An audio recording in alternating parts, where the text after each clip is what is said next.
Welcome to my channel. आज हम सीखने वाले हैं जो हमारे न्यू बिगनर्स हैं, न्यू लर्नर्स हैं और जो अंग्रेज़ी बोलना चाहते हैं, अंग्रेज़ी में बातचीत करना चाहते हैं, उन्हें कुछ वर्ड्स में दिक्कत होती है, उन वर्ड्स में जिनका उन्हें उच्चारण पता नहीं होता। और ये इसलिए भी होता है, ये स्वाभाविक है कि जब हम अंग्रेज़ी बोलने का प्रयास करते हैं तो वर्ड्स में जो उसका उच्चारण है, उसका तलफ़ुज़ है, उसका प्रोनाउंसिएशन है, if we don't know about the real pronunciation of the word तो we can't utter it.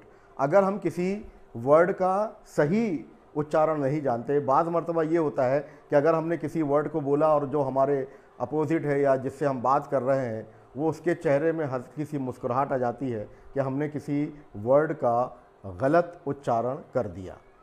Speaking में इट इज़ वेरी इम्पॉर्टेंट, चाहे हम हिंदी बोल रहे हों, चाहे हम उर्दू बोल रहे हों और चाहे हम अंग्रेज़ी बोल रहे हों, हमारे लिए ये ज़रूरी है कि हमें वर्ड्स का रियल प्रोनाउंसिएशन हमें पता होना चाहिए। अगर हमें वर्ड्स का उच्चारण नहीं पता तो हमारे सेंटेंस चाहे कितने ही अच्छे बन जाएं, हम वो प्रभाव पैदा नहीं कर सकते जो हम इंग्लिश स्पीकिंग में पैदा करना चाहते हैं या अपने विचारों के आदान प्रदान को धारा प्रवाह रूप से फ्लुएंटली हम उसको कहना चाहते हैं। तो आज हम आपके सामने लेकर आए हैं कुछ ऐसे वर्ड्स जिनके लेटर साइलेंट होते हैं। अब यहाँ एक बात ध्यान देने की है कि हिंदी में तो जैसा लिखा जाता है वैसा ही पढ़ते हैं, चाहे कोई भी व्यक्ति हो। अगर उसने उस वर्ड को कभी पढ़ा ना हो, कभी उसने उस वर्ड को कभी देखा भी ना हो, लेकिन लिखा हुआ अगर वर्ड है और उसको हिंदी पढ़ना आता है तो वो हमेशा उस वर्ड को सही पढ़ेगा। अंग्रेज़ी में ऐसा नहीं होता। अंग्रेज़ी में आपको प्रीवियसली उस वर्ड्स को जानना ज़रूरी होता है कि उसका उच्चारण क्या होता है। अब एक एग्जाम्पल देने के बाद मैं आपको अपनी बात यहाँ पर स्टार्ट करूँगा। जैसे कुछ वेल नोन वर्ड्स हैं जिनके बारे में हमें कन्फ्यूज़न नहीं होता। उदाहरण के लिए अगर मैं एक स्पेलिंग लिखूं BUT बट, तो अगर मैं बट कह रहा हूं तो ये एक सामान्य प्रोनाउंसिएशन है, उसका सही उच्चारण है, हर कोई इसको जानता है, कोई इसको गलत नहीं करेगा। लेकिन अगर मैं ये कहूं कि BUT बुट लिखा है तो हल्की सी मुस्कान आपके चेहरे में आ जाएगी कि BUT तो बट होता है और इन्होंने उसको बुट कहा। तो वेल नोन वर्ड्स तो हम जानते ही हैं ज़्यादातर वर्ड्स, लेकिन ऐसे वर्ड्स जो डेली यूज़ में बोले जाते हैं लेकिन जिनका उच्चारण 80% लोग गलत करते हैं, तो before starting our formation of the sentence और speaking in English we should know perfectly what are the real pronunciation of the particular words, क्योंकि अंग्रेज़ी में जैसा लिखा जाता है वैसा पढ़ा नहीं जाता, जैसा पता होता है वैसा पढ़ते हैं। हम CUT को कट ही पढ़ेंगे, कुट नहीं पढ़ेंगे, और PUT को हम पुट पढ़ेंगे, पट नहीं पढ़ेंगे, जैसे कि बट के साथ में होता है, क्योंकि हमें पता होता है। तो इसलिए अंग्रेज़ी हमेशा कानों से आती है। अगर आपने उस वर्ड को सुना है तो आप उसको सही पढ़ेंगे, और अगर आपने नहीं पढ़ा है तो फिर आपके लिए एक भ्रम की स्थिति, एक कन्फ्यूज़न की स्थिति होगी कि वो वर्ड्स आपने सही बोला है या नहीं बोला है। चलिए कुछ वर्ड्स हम यहाँ देखते हैं बिफोर स्टार्टिंग इट। ये लिखा है साइलेंट लेटर्स, यानी जो लिखे तो जाते हैं लेकिन पढ़े नहीं जाते, और इसको पढ़ लेने में हम एक हंसी का पात्र बन जाते हैं। तो कुछ वेल नोन वर्ड्स हैं, मैंने यहाँ लिखे हैं, आप इनका प्रोनाउंसिएशन यानी उनका उच्चारण देखिए और इसको किस तरह से बोला जाता है और इसकी मीनिंग यानी इसका हिंदी में अर्थ क्या होता है वो भी हम बारी बारी से यहाँ पे देखने वाले हैं। तो देखिए पहला वर्ड है, यहाँ हम वो सारे लेटर्स लिए हैं जिनमें बी साइलेंट होता है। एक बात न्यू बिगिनर्स और नोट कर लें अपनी कॉपी में कि अंग्रेजी में ज़्यादातर ऐसा होता है कि अगर कोई वर्ड ऐसा बना कि उसमें दो कंसोनेंट एक साथ में होते हैं तो याद रखिएगा कि एक कंसोनेंट या तो साइलेंट होता है और स्टार्टिंग में अगर बोला जाए तो वो हाफ प्रोनाउंसिएशन होता है। अभी कुछ लेटर आएंगे तो हम आपको ये फिर से उस बात को याद दिला देंगे कि हमने आपसे कहा था कि डबल कंसोनेंट आने पर कुछ परिस्थितियों में एक कंसोनेंट का उच्चारण होता है और कुछ परिस्थितियों में दो कंसोनेंट में से पहला कंसोनेंट जो होता है उसका हाफ प्रोनाउंसिएशन होता है, यानी उसका आधा उच्चारण करते हैं, उसे आधा ही बोला जाता है। ये कभी याद आएगा तो फिर हम बताएंगे आपको। चलिए स्टार्ट करते हैं। साइलेंट लेटर यहां पर बी है। पहला हमने लिखा है डम, DUMB, ये दोनों कंसोनेंट है, एम और बी ये दोनों कंसोनेंट है। तो यहां पर हम डम यानी बी हमारा यहां पर साइलेंट होगा, हम केवल इसको डम पढ़ेंगे। डम का मतलब होता है गूंगा, जो बोल ना सके वो गूंगा। इसके बाद देखिए डाउट, यहां भी देखिए डबल कंसोनेंट आ रहे हैं, बी भी कंसोनेंट है और टी भी कंसोनेंट है। और हमने आपको बताया कि जब डबल कंसोनेंट होते हैं तो एक कंसोनेंट का उच्चारण साइलेंट हो जाता है। तो यहां पर इसको हम पढ़ेंगे डाउट। यहां देखिए डम, बाद का जो लेटर था बी ये साइलेंट हुआ, लेकिन यहां पहले का लेटर साइलेंट हो गया। तो व्हाटएवर नेटिव स्पीकर, जो जिनकी मातृभाषा है, उन्होंने जो कहा है उसको हमें इमिटेट करना चाहिए। कोई भी लैंग्वेज जो है वो एक नकल करने का विषय है कि उसको हूबहू जो मातृभाषा जिन्होंने बोली है वैसे ही बोलने का, वैसे ही एक्सेंट निकालने का, एक्सेंट यानी लहजा, वैसे ही निकालने का प्रयास करेंगे, तब हमारी लैंग्वेज बहुत इंप्रेसिव होगी। डाउट, तो यहां टी बाद में आया है, तो टी का उच्चारण तो हमने कर लिया, लेकिन यहां पे देखिए बी साइलेंट है। संदेह या शक, इसका अर्थ होता है डाउट का संदेह या शक। इसके बाद में लैम, अब ये लैम कहा तो यहां पर बी साइलेंट हो गया देखिए, लेकिन लैम का यहां उच्चारण किया गया मेमना, यानी भेड़ के बच्चे को मेमना कहते हैं और इसका इंग्लिश में वर्ड होगा लैम। इसी तरह से वेल नोन वर्ड है बम, तो यहां देखिए आपने बम किया, बी को साइलेंट छोड़ दिया। यहां पर लैम, सेम परिस्थिति यहां पर भी देखिए, यहां पर ये कंसोनेंट है, ये वॉवेल है, ये भी कंसोनेंट, ये भी कंसोनेंट, लेकिन दोनों के बोलने में यहां पर लैम का उच्चारण किया, बी को छोड़ दिया, लेकिन यहां पर बॉम एम को उच्चारण किया और यहां पर बी को बाद में छोड़ दिया। तो ये कोई ऐसा रूल, इसमें नियम नहीं है, केवल हमें जो पता है वो पढ़ना है। बम यानी जो खतरनाक जो चीज़ है, हथियार है, उसका नाम यहाँ पर लिया गया है। और ये लिम, LIMB, लिम यानी अंग को कहा जाता है, यहाँ पर बी को साइलेंट किया गया। तो ये सारे के सारे जितने लेटर हैं यहाँ पर, इनकी स्थिति अलग अलग जगह आई है, लेकिन बी यहाँ पर साइलेंट है। इसी प्रकार से देख लीजिए कॉम, कंघा, COMB, तो यहाँ पे कॉम्ब नहीं बोलेंगे, कॉम, बी को साइलेंट किया गया है। नम, बी को साइलेंट किया गया है, नम यानी सुन्न। क्लाइम, चढ़ना, पेड़ पर चढ़ना, छत पर चढ़ना, क्लाइम, तो यहाँ बी को साइलेंट किया गया है। थम, जो अंगूठा को कहा जाता है, थम, तो ये बी को साइलेंट, थंब नहीं बोलेंगे हम कहेंगे इसको थम। थम्स अप, थंब अप नहीं होता, थम्स अप होता है, तो यहाँ पर बी को साइलेंट किया गया है। वॉर्म यानी गर्भाशय, तो यहाँ पर भी बी को साइलेंट किया गया है। तो ये कुछ वेल नोन वर्ड्स हैं जिनमें इनको साइलेंट करके बताया गया है। इनकी हमने आपको अर्थ बताया, और इन वर्ड्स को जब कभी भी आप यूज करेंगे तो इनमें बी साइलेंट होगा। अब हम कुछ और वर्ड्स देखेंगे जिसमें कौन कौन से वर्ड्स साइलेंट होते हैं। बी के बाद हम चलते हैं अब सी की तरफ। चलिए, कुछ वेल नोन वर्ड्स और हैं यहाँ पर जिनको अक्सर हम अपने डेली यूज सेंटेंसेज में यूज करते हैं, डेली कन्वर्सेशन में यूज होते हैं। वो वर्ड्स हैं साइलेंट सी और साइलेंट डी। अब ये देखेंगे हम कि सी कहाँ पर साइलेंट होता है और डी इन सेंटेंसेज में कहाँ कहाँ पर साइलेंट हो रहा है। अर्थात ये लिखा तो जाता है, पढ़ा नहीं जाता या बोला नहीं जाता, लेकिन स्पेलिंग में ये होता है, लेकिन इसको हम उच्चारित नहीं करते, इसका हम उच्चारण नहीं करते।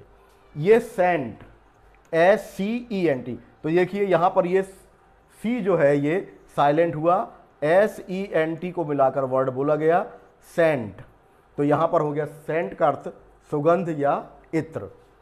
साइंस वेल नोन वर्ड्स है, विज्ञान का बहुत ज़्यादा यूज़ करते हैं, तो ये इसमें SCIENCE, तो यहाँ पर भी हमने साइंस बोला, तो ये जो सी है यहाँ पर साइलेंट हुआ। और इसी तरह से सीन में, सीन यानी दृश्य, विजुअलाइजेशन की जब हम बात करते हैं, दृश्य की बात करते हैं, तो ये सीन और यहाँ पर सी को जो है साइलेंट किया गया है। इसी प्रकार से अब डी साइलेंट देखिएगा। ये वर्ड्स हैं हैज यानी बाड़, लगाई जाने वाली बाड़ जिसको फेंसिंग कहा जाता है, तो ये हैज बोला गया है, तो यहाँ पर डी को साइलेंट किया गया, यानी डी का उच्चारण यहाँ पर नहीं कर रहे हैं, तो ये जी बोला गया। बजट वेल नोन वर्ड्स हैं, हर जगह इसका यूज़ किया जाता है, चाहे राष्ट्र के बजट की बात हो, देश के बजट की बात हो या घर के बजट की बात हो। BUDGET। देखिए साइलेंट लेटर्स याद रखने में ये भी होता है कि जब हम कभी स्पेलिंग का रिटन फॉर्म में यूज़ करते हैं तो हमसे वो गलतियाँ नहीं होती और हम अपने आप में एक परफेक्शन होता है जो वर्ड्स को हम यूज़ करते हैं। तो ये बजट है, तखमीना, लेखा जोखा जो हम बोलते हैं उसमें BUDGET बजट, तो बजट कहा गया है, डी यहाँ पर साइलेंट है। जज न्यायाधीश, जो न्याय करने वाले हैं उनको न्यायाधीश कहा जाता है, जज, तो यहाँ पर भी देखिए ये जो वर्ड है जज न्यायाधीश, ये नाउन के रूप में भी प्रयोग किया जाता है, जज यानी न्यायाधीश, और जज यानी परखना भी होता है। तो ये यहाँ पर हमने देखा कि डी जो है यहाँ पर साइलेंट है। इसी तरह से एज, जो भी कोई किनारा होता है वो उसके लिए हम वर्ड का यूज़ करते हैं, तो यहाँ पर भी ये जो वर्ड है डी हमारा यहाँ पर साइलेंट हुआ। तो आज हमने देखा कि किस तरह से बी साइलेंट हो रहा है, सी साइलेंट हो रहा है, और हमारा एक लेटर और जो है वो डी हमने साइलेंट लेटर्स को देखा। तो इन लेटर्स को हम बार बार नोट करेंगे, बार बार पढ़ेंगे, इनकी मीनिंग को अगर हम याद रखेंगे तो हमसे कभी भी इंग्लिश स्पीकिंग में कभी भी गलती नहीं होगी। आइए कुछ लेटर्स और देखते हैं जिनमें कुछ साइलेंट होता है। कुछ और लेटर्स देखिएगा। साइलेंट लेटर में हमने लिखा है यहाँ पर नेम। अब यहाँ पर देखिए ये ई का उच्चारण नहीं करते, लिखा तो होता है नेम, नेम का अर्थ होता है नाम, भली भांति आप लोग जानते हैं इसको, वेल नोन वर्ड। इसी तरह से टेम यानी पालतू, पालतू बनाना वर्ब के रूप में भी यूज़ किया जाता है। फेम यानी प्रसिद्ध या ख्याति, और दूसरा है शेम, शेम का अर्थ होता है शर्म या धिक्कार। इन सारे वर्ड में हमने देखा नेम में ई साइलेंट, टेम में भी ई साइलेंट, और फेम में भी ई को साइलेंट किया गया है, और शेम में भी इसको ई को साइलेंट किया गया है। और ऐसे बहुत वर्ड्स अगर आपको वर्ब लेंगे, make, MAKE make, take, TAKE take, तो इसमें वर्ड्स में भी गिव, GIVE गिव यानी देना, मेक यानी बनाना, टेक यानी लेना, ये वो वर्ड्स हैं जिसमें ई का उच्चारण नहीं होता। तो बेहतर ये है कि हम लिजनिंग प्रोसेस भी हमारा होना चाहिए। जितना हम सुनने का प्रयास करेंगे अंग्रेज़ी, उतने लेटर से हम पूरी तरह से वाकिफ़ होंगे, and we will be also able to express real pronunciation with real accent. यानी सिर्फ हमें वर्ड्स का बोलना ज़रूरी नहीं है, बल्कि उसका लहजा भी इख्तियार करना है, तब हमारी स्पीकिंग फ्लुएंसी भी उतनी ही अच्छी गति से होगी। Then we will be able to form any type of sentences and we will be learn how to express it. हमारी ज़बान से जब वो एक्सप्रेशन सही निकलेंगे, उच्चारण सही निकलेंगे, तो वो एक इम्प्रेसिव लैंग्वेज बनेगी जो सुनने वाले को प्रभावित करेगी। आइए कुछ और लेटर्स देखते हैं। ये हमने ई देखा था, अब आगे बढ़कर और कुछ लेटर्स देखते हैं। चलिए आज हम देख रहे हैं कि इंग्लिश के कौन से ऐसे लीडिंग वर्ड्स हैं, कौन से ऐसे कुछ वेल नोन वर्ड्स हैं, जाने पहचाने वर्ड्स हैं, जिनके उच्चारण में हमसे गलती होने की संभावना होती है, क्योंकि इसमें कुछ लेटर लिखे तो जाते हैं लेकिन बोले नहीं जाते या पढ़े नहीं जाते, अर्थात जो साइलेंट होते हैं। अभी तक आपने अगर हमारा वीडियो सब्सक्राइब नहीं किया है, ऐसे ही बहुत सारी और भी इन्फॉर्मेशन, जानकारी हम इंग्लिश स्पीकिंग में लेकर आते रहेंगे आपके सामने, और आपको अगर पसंद आए तो आप इसको कमेंट्स भी करिएगा, और प्लीज़ सब्सक्राइब नहीं किया है तो सब्सक्राइब करिएगा। चलिए नेक्स्ट लेटर हम देखते हैं जी। ये बहुत ज़्यादा ऐसे वर्ड्स हैं, हमने तो अभी कुछ एग्जाम्पल आपके सामने पेश करने की कोशिश कर रहे हैं जिसमें ये साइलेंट है, और भी हम आपके सामने और वर्ड्स लेकर आएंगे जहाँ पर जी का उच्चारण नहीं होता, लिखा तो जाता है लेकिन उच्चारण नहीं होता। और कुछ इसमें डबल चीज़ें आती हैं जहाँ पर जी का उच्चारण जा भी होता है और गा भी होता है। वो लेटर्स भी आप देख लेंगे जब हम बार बार इन वर्ड्स को पढ़ना शुरू कर देते हैं। और अपनी इसको वार्तालाप में और कन्वर्सेशन में हम जब इसको यूज़ करते हैं तो हम जान लेते हैं कि कहाँ इसका जी का उच्चारण होता है। और जैसे ज्योग्राफी बोलना है तो GEO का, तो वहाँ ज्योग्राफी कहा जाएगा। लेकिन इसी जी को हम गर्ल के लिए भी यूज़ करते हैं, GIRL का जब यूज़ करते हैं तो गर्ल कहते हैं। तो कहाँ पर हम जी का उच्चारण करते हैं, कहाँ पर हम गा का उच्चारण करते हैं, इसकी एक और सीरीज़ हम आपके सामने लेकर आएंगे, हर एक लेटर्स की कि कहाँ पर इनका उच्चारण क्यों और कैसे बदलता है। अंग्रेज़ी में कोई भी नियम परफेक्ट नहीं है, इनके एक्सेप्शंस बहुत होते हैं, अपवाद बहुत ज़्यादा होते हैं, लेकिन जो वेल नोन वर्ड्स हैं उनकी अगर हम चर्चा कर लें, उनको हम जान लें, तो हमसे गलतियाँ नहीं होती। एक और वर्ड हमारे सामने आ रहा है, जी जहाँ पर साइलेंट होगा वो है रिज़ाइन, RESIGN, रिज़ाइन। इसमें और एक उच्चारण है, कई बार जो ये वर्ड है एस, इसमें जा का उच्चारण किया जाता है, जैड का। रिसाइन नहीं कहते इसको, रिजाइन कहते हैं। राइज कहते हैं, RISE, राइज यानी उगना, राइज। तो ये भी एक विषय है हमारा कि बेहतर अंग्रेज़ी बोलने के लिए, हमारी स्पीकिंग सही होने के लिए किस लेटर को, किस वर्ड को किस तरह से उसकी अदायगी हो, किस तरह से उसको बोला जाए, बोलने में बहुत डिपेंड करता है। जितना अच्छा और स्ट्रॉन्ग हमारी वर्ड्स होंगे, हमारी लैंग्वेज होंगी, उतने ही हमारी जो कन्वर्सेशन है वो इम्प्रेसिव होगा। रिज़ाइन इस्तीफ़ा देना, डिज़ाइन ये रचना करना या किसी चित्र को उकेरना, ये डिज़ाइन के लिए कहा यूज़ किया जाता है। ये भी डिज़ाइन, यहाँ एस का भी उच्चारण मैं बताना चाहूँगा कि जा से उच्चारण इसका किया जाता है। साइन चिन्ह या हस्ताक्षर, सिग्नेचर का शॉर्ट फॉर्म भी हम साइन के रूप में यूज़ करते हैं, SIGN। तो यहाँ देखिए जी साइलेंट है। इस तरह से बेनाइन, BENIGN, विनम्र होने के लिए यूज़ किया जाता है, यहाँ पर जी साइलेंट है। इसी प्रकार से वेल नोन वर्ड है फॉरेन, FOREIGN, यहाँ भी जी साइलेंट होगा। और इसी तरह से कैंपेन होगा, मोर्चा या अभियान। तो जो कैंपेन चलाते हैं वो कैंपेन के लिए यहाँ पर यूज़ करते हैं। तो इस तरह से हम आपके सामने और भी वर्ड्स नेक्स्ट वीडियो में लेकर आएंगे कि अंग्रेज़ी बोलने में या इंग्लिश स्पीकिंग में किन किन लेटर्स में जो लिखा होता है वो पढ़ा नहीं जाता, और जो पढ़ा जाता है कई बार ऐसे वर्ड भी होंगे कि उन लेटर का कहीं कोई अता पता नहीं है। जैसे लेफ्टिनेंट में F कहीं नहीं होता, लेकिन F का उच्चारण वहाँ पर निकलता है। तो ऐसे ही दिलचस्प चीज़ें और दिलचस्प वर्ड्स हम आपके सामने लेकर आएंगे, जिसमें आप जानेंगे कि वर्ड्स को कैसे यूज़ करते हैं, और आपकी अंग्रेज़ी स्पीकिंग, स्पोकन इंग्लिश ये सब परफेक्ट होने वाली है।